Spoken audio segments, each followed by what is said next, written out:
Durante los últimos meses, los de la derecha mexicana han traído a figuras españolas como Isabel Díaz Ayuso y Cayetana Álvarez para promover la narrativa de que México debería de agradecerles la conquista porque España nos convirtió en una nación civilizada.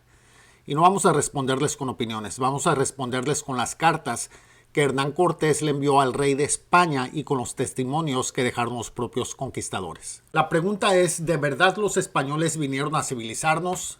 ¿México es lo que es gracias a España?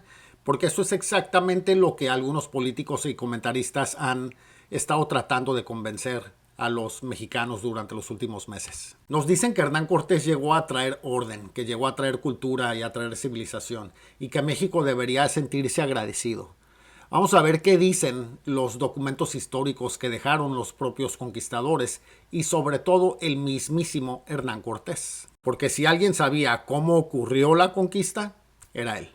Y lo dejó escrito de su puño y letra en los informes que le envió al rey de España. Tú decides, empecemos. Uno de los mitos más repetidos es que los pueblos indígenas recibieron a los españoles con entusiasmo porque querían ser liberados. Pero antes de conseguir alianzas que necesitaba, Cortés tuvo que quebrar la resistencia de quienes se le oponían. ¿Y cómo lo hizo? Con terror.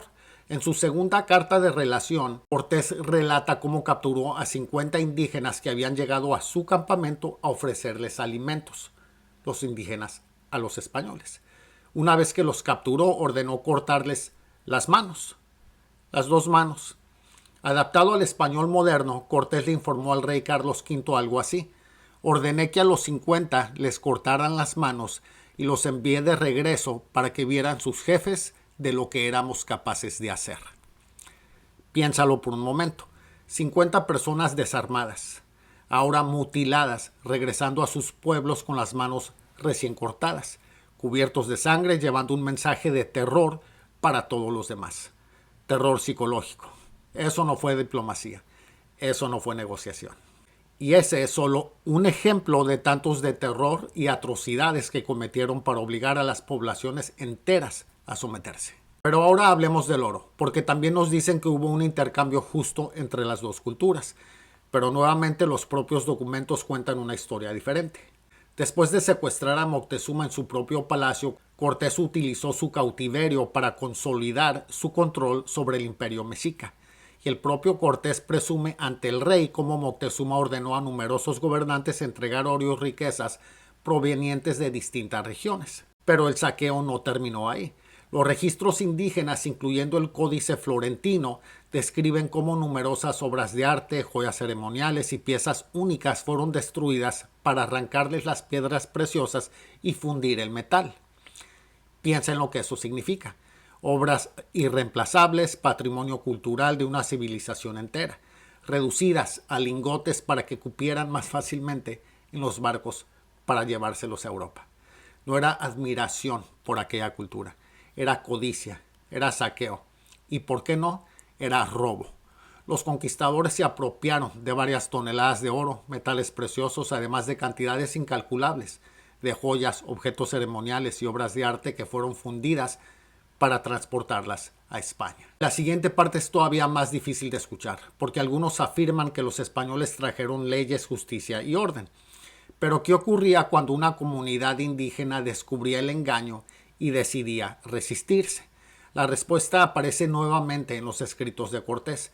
En su tercera carta de relación describe cómo miles de personas fueron capturadas y convertidas en esclavos.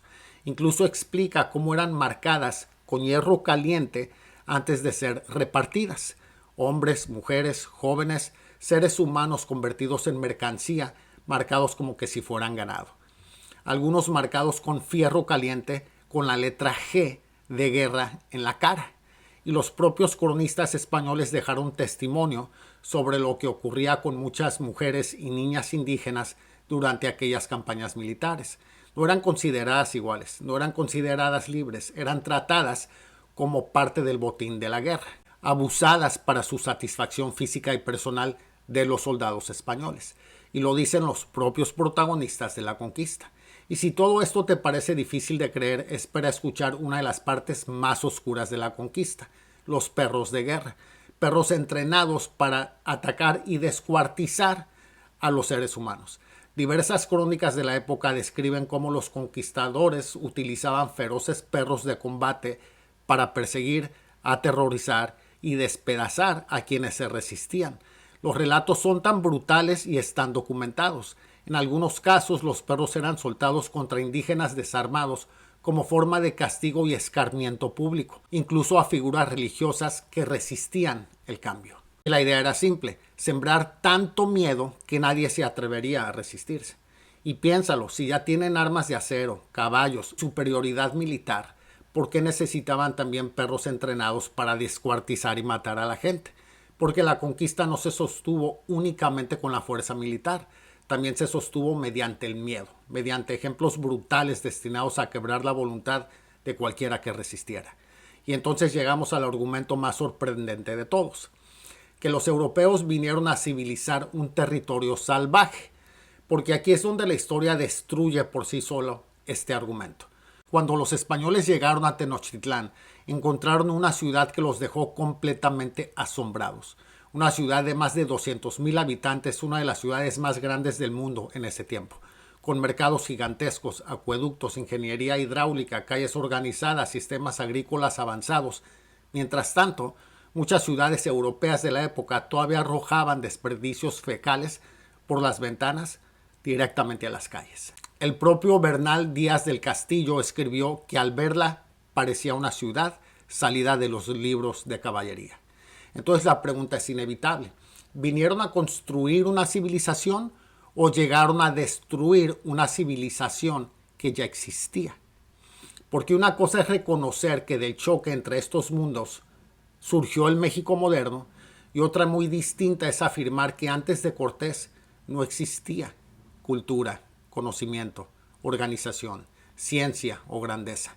Y quiero dejar algo claro: España es una nación con la que compartimos idioma, cultura y millones de vínculos familiares. Entonces esto no se trata de promover división ni resentimiento, pero sí se trata de defender la verdad histórica, porque la historia no pertenece a la izquierda o a la derecha y no pertenece a ningún partido político. La historia pertenece a los hechos, y los hechos están escritos en documentos que dejaron los propios conquistadores, incluyendo el mismísimo Hernán Cortés. Por eso la próxima vez que escuches que debemos agradecer la conquista, recuerda todo esto: las 50 manos cortadas, el secuestro de Moctezuma, los esclavos marcados con hierro ardiente, lo que le hacían a las mujeres, a las niñas, los perros de guerra, todas estas cosas, el saqueo, la destrucción.